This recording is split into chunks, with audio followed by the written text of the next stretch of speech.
नमस्कार, आप देख रहे हैं जनता टीवी। मैं हूं आपके साथ अमन त्रिपाठी। बुलेटिन की शुरुआत करेंगे एक बड़ी खबर के साथ। बड़ी खबर, बड़ी जानकारी देहरादून से इस वक्त की ये बड़ी खबर सामने है। मुख्यमंत्री पुष्कर सिंह धामी के आज के कार्यक्रमों को लेकर आपको बता दें, सीएम धामी आज कुमाऊं दौरे पर है।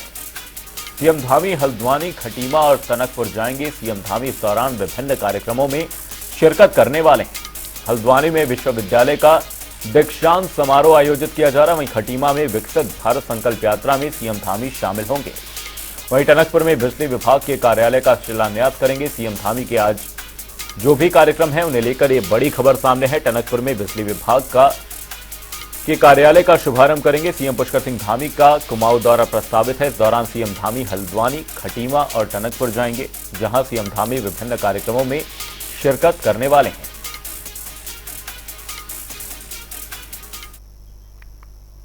उत्तराखंड मुक्त विश्वविद्यालय 8वां दीक्षांत समारोह आयोजित किया जा रहा है। समारोह की अध्यक्षता राज्यपाल और लेफ्टिनेंट जनरल गुरमीत सिंह ने की और सीएम पुष्कर सिंह धामी ने मुख्य अतिथि के रूप में शिरकत की। सीएम धामी ने ओपन यूनिवर्सिटी के भवन का लोकार्पण किया और समारोह में 26 मेधावियों को स्वर्ण पदक से सम्मानित किया।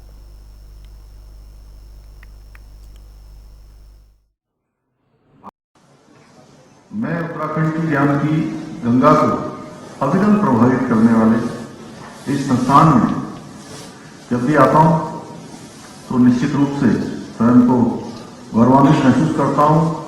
और आज चूंकि पहले से बहुत सारे कार्यक्रम पूर्व निर्धारित थे, लेकिन कभी भी कोई ऐसा अवसर होता है कि जब मुझे छात्रों के बीच में, नौजवानों के बीच में, अपने गुरुजनों के बीच में आना होता है, तो मेरी हमेशा एक प्राथमिकता रहती है कि अवश्य आप सबके बीच में पहुंचूं, भले ही कुछ समय के लिए पहुंचूं। तो आप सबके बीच में आकर मुझे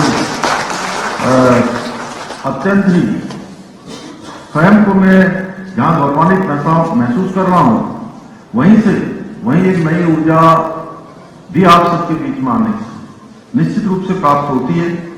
मैं विश्वविद्यालय में कभी भी एक अतिथि के रूप में नहीं, बल्कि विश्वविद्यालय के एक सदस्य के रूप में, आप सबके पारिवारिक सदस्य के रूप में विश्वविद्यालय के कार्यक्रमों में सम्मिलित होता हूं। और मेरा लंबा कालखंड, लगभग 10 वर्षों का, बहुत कक्षा 12वीं के पढ़ाई के बाद मैं विश्वविद्यालय में गया और लंबे समय तक मुझे लखनऊ विश्वविद्यालय में पढ़ाई का अवसर प्राप्त हुआ। उस दौरान विश्वविद्यालय के सारे क्रियाकलापों से, हमारे चाहे कार्य परिषद हो, चाहे अन्य होने वाली गतिविधियां हों, सभी से नजदीक से उनको जानने का अवसर मुझे प्राप्त हुआ है।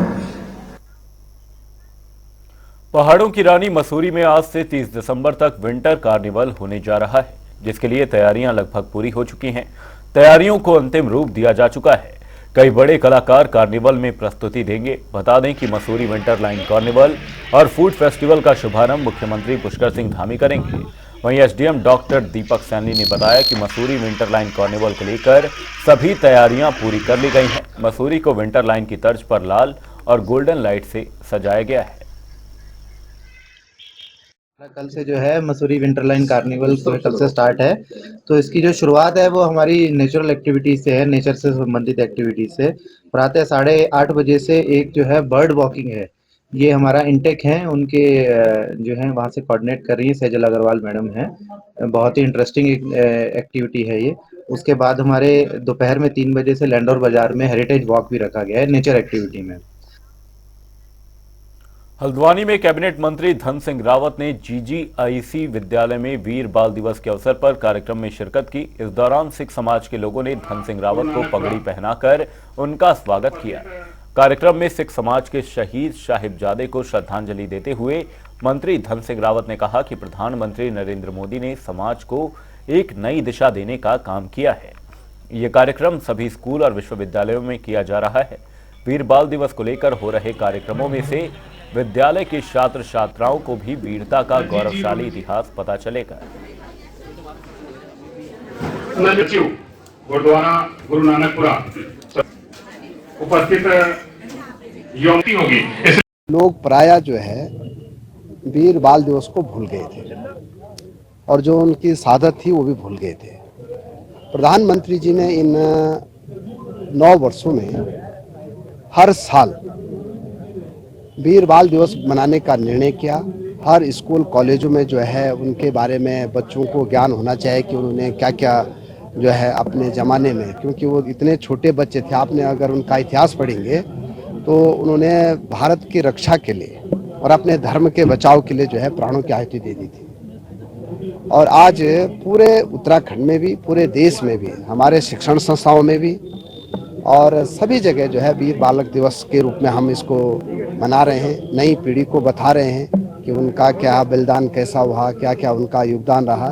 और मैं मुख्यमंत्री जी का भी धन्यवाद देना चाहता हूं कि मुख्यमंत्री जी ने कहा कि ये स्कूलों में जाके हर बच्चे को बताना चाहिए। अयोध्या में श्री राम जन्मभूमि मंदिर में प्राण प्रतिष्ठा को लेकर लगातार तैयारी जारी है। 22 जनवरी ब्रह्म मुहूर्त से प्राण प्रतिष्ठा प्रारंभ होगी। वहीं प्राण प्रतिष्ठा को लेकर उत्तराखंड बीजेपी भी काफी उत्साहित नजर आ रही है। राज्यसभा सांसद नरेश बंसल ने कहा कि ये सभी देशवासियों के जनमानस का त्योहार है। उन्होंने कहा 500 साल की लंबी लड़ाई के बाद और संघर्षों के बाद रामलला विराजमान हो रहे हैं। देशवासियों का जनमानस का पर्व है। 500 वर्ष की लड़ाई के बाद, अनेक शहादतों के बाद रामलला विराजमान हो रहे हैं। पूरे विश्व के अंदर रोमांचक रूप से इस ओर लोगों का ध्यान है। पूरा विश्व दर्शन करने के लिए आना चाहता है, लेकिन स्थान की भी सीमा है।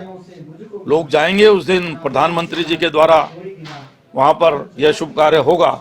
हम सब लोग अपने अपने स्थान पर, अपने अपने पास के मंदिरों में कथा कीर्तन के माध्यम से, सुंदरकांड के पाठ के माध्यम से LED लगाकर उसको देखेंगे और जैसी जैसी क्रिया वहां पर होगी अपने अपने स्थान पर करेंगे। और उसके बाद बड़ी संख्या में लोग महीनों तक अयोध्या जाकर स्वयं दर्शन करेंगे। रेलवे भी इसके लिए बड़ी संख्या में स्पेशल ट्रेनों की व्यवस्था कर रहा है। नए साल के आगाज के साथ जनवरी महीने में राम मंदिर का भव्य उद्घाटन अब होने वाला है। तो वहीं दूसरी तरफ मुख्य विपक्षी दल कांग्रेस पार्टी केंद्र सरकार पर सवाल खड़े करते नजर आ रही है। कांग्रेस के प्रदेश अध्यक्ष करण माहरा ने बीजेपी से प्रश्न किए हैं, तो वहीं दूसरी तरफ भाजपा प्रदेश प्रवक्ता हनी पाठक ने पलटवार किया है और क्या कुछ कहा वो सुनिए। बीजेपी से प्रश्न कर रहे हैं कि आखिर ताला कब खुला, पूजा कब शुरू हुई, उसका जवाब दे। अपने टाइम में इन्होंने क्यों नहीं किया? दूसरा, कोर्ट के निर्देशों पर आज वहां मंदिर बन रहा है, उसका श्रेय बीजेपी क्यों ले रही है? तीसरा, जो इन्होंने अरबों खरबों रुपया लोगों से चंदा किया राम मंदिर के नाम पे, उसका सदुपयोग या दुरुपयोग क्या हो रहा, उसका श्वेत पत्र तो जारी करे, क्योंकि मेरी जानकारी में काम तो सरकारी धन से हो रहा है, पैसा सरकारी लग रहा है। तो जो जनता से पैसा लिया गया वो कहाँ लगा है? पहले रामशिला में भी ये लोग पैसे ले गए और फिर उसके बाद राम मंदिर के नाम से भी इन्होंने चंदा किया है। आखिर वो चंदा कौन खा रहा है? लोगों को समझा पाएंगे आप ये बात? निश्चित ही लोग समझेंगे। आज तोगड़िया के बारे में लोग बात कर रहे हैं। आज राम मंदिर के जो संस्थापक थे, आज इन्होंने मुरली मनोहर जोशी और आडवाणी जी को वहां आने से रोक दिया है किसी न किसी बहाने से। तो ये सारी चीजें लोग समझ रहे हैं और ये वन मैन शो चल रहा है और इसको जनता समझ रही है। देखिए, ऐसा है, जो सनातन विरोधी हैं उनके बारे में कोई व्यक्ति क्या बोलेगा? वो खुद ही अपने आप को बताते हैं कि हम सनातन विरोधी हैं। जब राम मंदिर का निर्माण होने जा रहा था तब इनके पेट में दर्द था, और ये वही कांग्रेस पार्टी है जो ये कहती थी राम का कोई अस्तित्व नहीं है। कभी भी वहां पर अयोध्या गए तो 5 रुपए का बताशा भी नहीं चढ़ाना इन्होंने जरूरी नहीं समझा। आज सनातन की बात कर रहे हैं और जा रहे हैं मंदिरों में और बातें दिखा रहे हैं, ये उनके मुंह से शोभा नहीं देती है। सबको पता है, पूरी जनता को पता है कि ये सनातन विरोधी प्रक्रिया ये करते चले आए और करते रहते हैं। आज इनको रोना आ रहा है कि इनको श्वेत पत्र जारी करना चाहिए, वो जारी करना चाहिए, ये जारी करना चाहिए। तो पहले अपने घर में देखिए कि कितने ज्यादा पैसे जमा है, उसके श्वेत पत्र जमा करें और उसके बाद बात करें तो ठीक लगेगा। जीप घोटाला ले लीजिए, चाहे स्टैम्प घोटाला ले लीजिए, पता नहीं कितने अनेकों घोटाले हैं, उसको देखें और उसके बाद उसका श्वेत पत्र जारी करें, उसके बाद बात करें तो शोभा देता है। तो सनातन संस्कृति के विरुद्ध जो ये चलते हैं, ये सनातन प्रक्रिया को तभी अपनाते हैं जब कोई भी चुनाव नजदीक होता है। तब ये मंदिर में पटका भी पहने नजर आते हैं, तिलक भी लगाते नजर आते हैं, घंटियां भी बजाते नजर आते हैं। तो ये परिवेश को देखते हुए और चुनावी माहौल को देखते हुए मंदिरों में जाते हैं। तभी जो इनके हाथ के पंजे का निशान है, जनता ने इनसे हाथ ही जोड़ लिया है कि माफ करो भाई। उत्तराखंड में हाल ही में कांग्रेस आलाकमान ने फेरबदल करते हुए कांग्रेस के प्रदेश प्रभारी रहे देवेंद्र यादव की जगह कुमारी शैलजा को उत्तराखंड प्रदेश कांग्रेस कमेटी का प्रभारी नियुक्त किया है। ऐसे में माना जा रहा है कि कुमारी शैलजा जनवरी के पहले सप्ताह में उत्तराखंड दौरे पर आ सकती हैं। कांग्रेस पार्टी उनके स्वागत की तैयारी में जुट गई है। माना जा रहा है कि कुमारी शैलजा का जॉली ग्रांट एयरपोर्ट से लेकर कांग्रेस प्रदेश मुख्यालय तक भव्य स्वागत किया जाएगा। पार्टी के प्रदेश अध्यक्ष करण माहरा ने कुमारी शैलजा को उत्तराखंड कांग्रेस का प्रभारी नियुक्त होने पर शुभकामनाएं दी और कहा कि निश्चित रूप से पार्टी में उनका कद बहुत बड़ा रहा है। मनमोहन सरकार में वे कैबिनेट मंत्री रहे हैं। आदरणीय देवेंद्र यादव जी का भी कार्यकाल बहुत अच्छा था और जिस तरीके की तैयारियां विधानसभा चुनाव में देवेंद्र यादव जी के नेतृत्व में हुई वह अभूतपूर्व थी। मैं खुद 4 चुनाव लड़ चुका हूं, लेकिन इतना बढ़िया प्रबंधन इनसे पहले के 3 चुनाव में मैंने नहीं देखा। हाँ, शैलजा जी के आने से एक उम्मीद बढ़ी क्योंकि सीनियरिटी काफ़ी है। वो महिला कांग्रेस के अध्यक्ष भी रही हैं, दिल्ली में राज्य मंत्री रही हैं केंद्र सरकार में और कैबिनेट मिनिस्टर भी रही हैं मनमोहन सिंह जी की सरकार में। काफ़ी बड़ा कद है, 3 बार की सांसद भी हैं और उनके आने से निश्चित ही उनका जो अनुभव उसका लाभ भी मिलेगा। और जैसा कि उनकी कार्यशैली काफ़ी स्ट्रिक्ट है और स्ट्रिक्ट बोलने वाली हैं, सीधा बोलने वाली हैं, तो निश्चित ही उत्तराखंड में उनके अनुभव का हमको लाभ मिलेगा और पार्टी और तेजी से आगे बढ़ेगी। हरिद्वार लोकसभा क्षेत्र में अचानक पूर्व सीएम हरीश रावत के बेटे वीरेंद्र रावत की एंट्री से कांग्रेस में हलचल मच गई है। हालांकि वीरेंद्र पहले से ही खानपुर विधानसभा क्षेत्र में सक्रिय थे, लेकिन अब उनके होर्डिंग पोस्टर पूरे लोकसभा क्षेत्र में नजर आने लगे हैं। इससे उनकी दावेदारी के रूप में देखा जा रहा है। आपको बता दें कि विधानसभा चुनाव में कांग्रेस को हरिद्वार जिले में सर्वाधिक 5 सीटें मिली थी।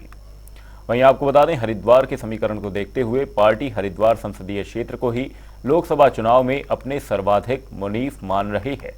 वहीं कांग्रेस की मुख्य प्रवक्ता गरिमा दसौनी ने कहा कि सत्ता पक्ष में एक सीट पर 10-10 उम्मीदवार नजर आ रहे हैं। अगर पौड़ी की बात की जाए तो तीरथ रावत, त्रिवेंद्र रावत और अलग अलग लोग अपनी दावेदारी कर रहे हैं। कोई शंकु जैसी बात नहीं है। अगर आप सत्ता पक्ष को देखेंगे तो वहाँ तो एक सीट पर 10-10 जने दावेदारी कर रहे हैं। अगर मैं पौड़ी की बात करूँ तो तीरथ रावत अलग दावेदारी कर रहे हैं, त्रिवेंद्र रावत जी अलग कर रहे हैं, तीसरा चौथा अलग कर रहा है, ये बेटियां तक दावेदारी कर रही हैं नेताओं की। तो आप टिहरी सीट पर देख लीजिए, एक काबीना मंत्री की बेटी अपना ताल ठोक रही है वहाँ से, जबकि ऑलरेडी एक मातृशक्ति वहाँ से सांसद बनी हुई है।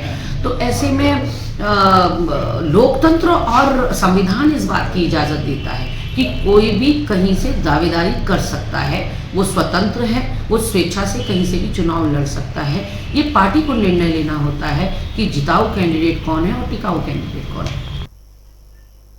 उत्तराखंड सरकार ने राज्य मंत्रियों को दायित्व बांट दिए हैं और पुरोला विधानसभा से पूर्व विधायक राजकुमार को राज्य मंत्री बागवानी बनाया गया है।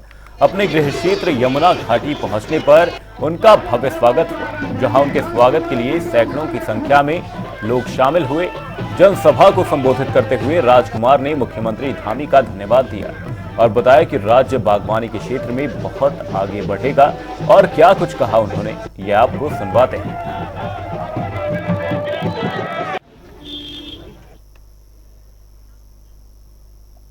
आज सूबे के उच्च शिक्षा मंत्री धन सिंह रावत ने MBPG महाविद्यालय में हल्द्वानी में आयोजित महाविद्यालय मिनिस्ट्रियल सर्विसेज एसोसिएशन के कार्यक्रम में शिरकत की और महाविद्यालयों में कार्यरत मिनिस्ट्रियल कर्मियों की 6 मांगों के बारे में विस्तार से चर्चा की। हमारे संवाददाता संजय प्रसाद ने मौके पर उनसे क्या कुछ बातचीत की, ये आपको सुनवाते हैं। नमस्कार, स्वागत है जनता टीवी में और मैं हूं आपके साथ संजय प्रसाद। हमारे साथ हैं उत्तराखंड के स्वास्थ्य मंत्री, उच्च शिक्षा मंत्री धन सिंह रावत जी, और इन्हीं से जानते हैं कि किस तरीके से उच्च शिक्षा में काम हो रहा है और स्वास्थ्य के क्षेत्र में किस तरीके का काम। सर, स्वागत है जनता टीवी पे। देखिए, सबसे पहले तो मैं कहना चाहता हूं कि उत्तराखंड देश का पहला राज्य है जहां की स्वास्थ्य के क्षेत्र में अभी टाटा रिसर्च इंस्टीट्यूट ने हमको इनाम दिया है। पहला इनाम मिला है राज्य को। 41 पॉइंटों पे उनने सर्वे किया था और उसमें 88% नंबर जो है उत्तराखंड राज्य को मिले हैं। 84% जो है राजस्थान को सेकंड मिले हैं। हमको 5 लाख रुपए भी पारितोषिक उन्होंने दिया है कि उत्तराखंड में स्वास्थ्य सेवाएं अब लगातार ठीक हो रही हैं। यहाँ पे अब डॉक्टरों की भी कमी दूर हो रही है, पैरामेडिकल स्टाफ की भी कमी दूर हो रही है और जितने हमारे टेक्नीशियन उनकी भी जो है कमी पूरी हो गई है। जी स्वास्थ्य विभाग की अगर बात करें तो डॉक्टर्स की कमी लगातार पहाड़ों में, खासकर पहाड़ी क्षेत्रों में जो है वो डॉक्टर्स वहाँ एक तो चढ़ने को तैयार नहीं है, और जो तैयार हैं भी तो वो भी आए दिन कभी बाहर रहते हैं, कभी कहीं रहते हैं। इस वजह से स्वास्थ्य सेवाओं का पहाड़ में बड़ा बुरा हाल है। देखिए आप, हमारे पहाड़ में 100% MBBS डॉक्टर हो गए हैं जी, और अभी इस मार्च में 400 नए डॉक्टर और आ रहे हैं। अभी पहाड़ में जो दिक्कत है वो है स्पेशलिस्ट डॉक्टरों की। जी बिल्कुल, MBBS डॉक्टरों की कहीं दिक्कत नहीं है। अब तो उत्तराखंड राज्य में 2025 के बाद डॉक्टर भी बेरोजगार होने शुरू हो जाएंगे। अब डॉक्टरों की कमी नहीं है, क्योंकि हमारे पास अब 10 मेडिकल कॉलेज हो गए हैं, एम्स ऋषिकेश हो गया है। अब हम स्पेशलिस्ट डॉक्टरों की उम्र 65 साल करने जा रहे हैं जब तक नए नहीं आते हैं। और इस साल आपने देखा होगा कि हमने 450 MBBS बच्चों को PG करने के लिए भेजा है, ताकि हमारे यहाँ लड़के जब PG करके आएंगे तो वो यहाँ सुपर स्पेशलिस्ट भी बन सकते हैं, स्पेशलिस्ट भी बन सकते हैं और सर्जन भी बन सकते हैं। तो 2025 तक हमारे राज्य में अब स्पेशलिस्ट डॉक्टरों की कमी धीरे धीरे अब पूरी हो जाएगी। सर आखिरी सवाल, लोकसभा चुनाव नज़दीक हैं, किस तरीके से लोकसभा चुनाव को देखा जा रहा है? क्योंकि एक बहुत बड़ा एक ड्रॉबैक देखा जा रहा है, 141 जो MPs को बाहर किया है लोकसभा से और राज्यसभा। ऐसा है जी, मोदी जी के नेतृत्व में और उत्तराखंड में धामी जी के नेतृत्व में हम 5 लोकसभा सीट जीतेंगे, बम्पर जीतेंगे। ठीक है, आपने देख लिया 3-4 राज्यों में इतनी वोट पड़ेंगे कि गिनना मुश्किल हो जाएगा। चलिए बहुत बहुत धन्यवाद। तो आप थे उत्तराखंड के शिक्षा मंत्री धन सिंह रावत जी, जिन्होंने बताया किस तरीके से लोकसभा चुनाव में यहाँ एक बम्पर जीत की तरफ भाजपा आगे बढ़ रही है, और साथ ही साथ जो स्वास्थ्य सेवाओं का हाल है उत्तराखंड में, जो स्वास्थ्य सेवाएं हैं या डॉक्टर्स के बारे में उन्होंने बताया कि डॉक्टर्स का जो हाल है उत्तराखंड में वो आपके सामने स्पष्ट तौर पर माननीय स्वास्थ्य मंत्री धन सिंह रावत जी ने रखा। जनता टीवी के लिए संजय प्रसाद, हल्द्वानी से। उत्तराखंड में लगातार ठंड बढ़ती जा रही है। इसी बीच मौसम विभाग ने पूर्वानुमान जारी करते हुए नए साल में बारिश और बर्फबारी का अनुमान जताया है। आपको बता दें कि एक बार फिर प्रदेश में आने वाले 1 से 2 दिनों तक मौसम शुष्क रहने की उम्मीद है। हालांकि मैदानी जिलों में कोहरा छाया रह सकता है, तो वहीं 31 दिसंबर से 2 से 3 दिनों तक मौसम बदलने की उम्मीद जताई गई है। यानी न्यू ईयर पर प्लान बना रहे पर्यटकों का मजा किरकिरा भी हो सकता है। अगर आगे 3-4 दिन की बात करें तो जो है उत्तराखंड में मौसम शुष्क रहेगा, और अगले 1-2 दिन में देखेंगे जो उत्तराखंड के मैदानी क्षेत्र हैं, विशेषकर जो हरिद्वार और उधम सिंह नगर है, वहाँ पे सुबह के वक्त कोहरा छाने की उम्मीद है। तो मॉडरेट से लेकर डेंस जो है फॉग मिलने की संभावना है। उसके बाद जो है बात करेंगे 4 दिन बाद 30-31 के बाद जो है 30, 31 और 1 तारीख में उत्तराखंड में पर्वतीय क्षेत्र, विशेषकर जो उत्तरकाशी, रुद्रप्रयाग, चमोली, पिथौरागढ़, बागेश्वर है, वहाँ पर कहीं कहीं हल्की वर्षा देखने को मिल सकती है। साथ ही जो 3000 मीटर या उससे अधिक ऊंचाई वाले क्षेत्र है, वहाँ पे बर्फबारी भी मिल सकती है इन क्षेत्रों में 30 तारीख, 31 तारीख और 1 तारीख को। मौसम विभाग ने बर्फबारी का अनुमान जताया है। प्रदेश में 31 दिसंबर और 1 जनवरी को बारिश के आसार जताए जा रहे हैं। ऐसे में जो लोग उत्तराखंड घूमने का प्लान बना रहे हैं उनके लिए मजा किरकिरा होने की उम्मीद है। न्यू ईयर पर प्लान बिगड़ सकता है। वहीं प्रदेश में बारिश बर्फबारी का पूर्वानुमान जताया गया है। मौसम विभाग की ओर से बर्फबारी का अनुमान जताया जा रहा है। आपको बता दें 31 दिसंबर और 1 जनवरी को बारिश के आसार जताए जा रहे हैं। रोहित थपलियाल ने इस बात की जानकारी दी कि पहाड़ी क्षेत्रों में इस दौरान बर्फबारी हो सकती है। वहीं मैदानी इलाकों में मौसम शुष्क बना रहेगा। वहीं मौसम विभाग ने बर्फबारी का अनुमान जताया है। 31 तारीख से 2 से 3 दिनों तक मौसम खराब रह सकता है। वहीं 31 दिसंबर और 1 जनवरी को बारिश की संभावना जताई गई है। प्रदेश में बारिश बर्फबारी का अनुमान मौसम विभाग की ओर से जताया गया है। न्यू ईयर पर इस दौरान बनाए गए प्लान बिगड़ सकते हैं। मौसम विभाग की ओर से बर्फबारी का अनुमान जताया गया है। प्रदेश में बारिश और बर्फबारी के अलर्ट जारी कर दिए गए हैं। वहीं पहाड़ी क्षेत्रों में इस दौरान ठंड बढ़ने लगी है, लेकिन मैदानी इलाकों में मौसम शुष्क बना हुआ है।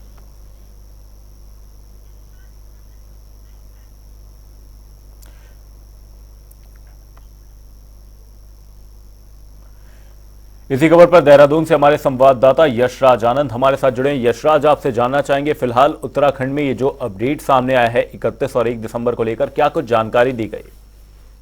जी बिल्कुल, जैसे ही उत्तराखंड में ठंड बढ़ने लगी है वैसे ही तापमान में काफी गिरावट आ रही है। गिरावट आने से क्या हो रहा है कि पहाड़ी और मैदानी क्षेत्रों में भी लगातार तापमान में गिरावट देखी जा रही है। वही मैदानी क्षेत्रों की सबसे पहले यदि बात करें तो मैदानी क्षेत्रों में पिछले कुछ दिनों से काफी ज्यादा ठंड हो रही थी और शाम और दिन के समय का तापमान काफी ज्यादा नीचे गिर जाता था, लेकिन दोपहर में तापमान धूप जो होती है वो खिली हुई धूप निकलती है, तो इस कारण से दोपहर का मौसम गर्म रहता है, लेकिन शाम और सुबह का तापमान काफी ठंड हो जाता है।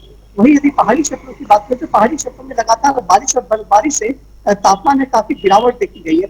लेकिन अब जैसा कि मौसम विभाग के द्वारा चेतावनी जारी की है 30 और 31 दिसंबर को, तो वहां पर चेतावनी के माध्यम से यह बताया गया है कि उत्तराखंड में जो लोग रह रहे हैं, सबसे पहले तो उत्तराखंड में काफी सर्द हवाएं चलेंगी उस दिन, और दूसरी सबसे बड़ी बात है कि बर्फबारी हो सकती है, भयानक रूप से उत्तराखंड में भीषण बर्फबारी होगी। इसको देखते हुए लगातार लोगों को सचेत करने के लिए कहा गया। और साथ ही साथ सबसे बड़ी बात है कि अभी जो सीजन ये 25 दिसंबर जो क्रिसमस डे का सीजन था, और सबसे बड़ी बात है कि 30 और 31 जो होता है वो आगामी 1 जनवरी के पहले का दिन होता है। तो इस दिन लोग अलग अलग जगहों से, अलग अलग राज्यों से लोग उत्तराखंड आते हैं। उत्तराखंड के पहाड़ी क्षेत्रों में लोग यहाँ पर जाना चाहते हैं और यहाँ पे बर्फबारी का लुत्फ उठाना चाहते हैं। लेकिन जिस तरीके से भविष्यवाणी की गई है मौसम विभाग के द्वारा, यह बताया गया है कि 30 और 31 को उत्तराखंड का मौसम बिगड़ा रहेगा। तो इस कारण से पर्यटकों को भी सचेत किया जा रहा है कि पर्यटक भी यहाँ पर जब आते हैं तो वो अपने साथ गर्म कपड़े को लेकर आए, साथ ही साथ वो ज्यादा पहाड़ी और दुर्गम क्षेत्रों में ना जाएं। दुर्गम क्षेत्रों में जाने से कई प्रकार की समस्याएं खड़ी हो जाती है।